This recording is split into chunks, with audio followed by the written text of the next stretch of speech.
এক মাসেরও কম সময়ে আবার মাওবাদী দমন অভিযান ছত্তিশগড়ে। এবার নিহত 12 জন মাওবাদী। শুক্রবার দুপুর থেকেই ছত্তিশগড়ের বীজপুর জেলায় গঙ্গালুরে শুরু হয়েছিল পুলিশ এবং আধা সামরিক বাহিনীর সঙ্গে মাওবাদীদের গুলি সংঘর্ষ।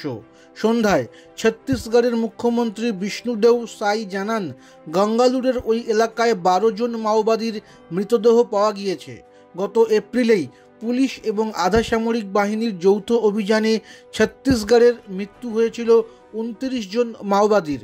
তবে সেই অভিযান হয়েছিল বস্তারে।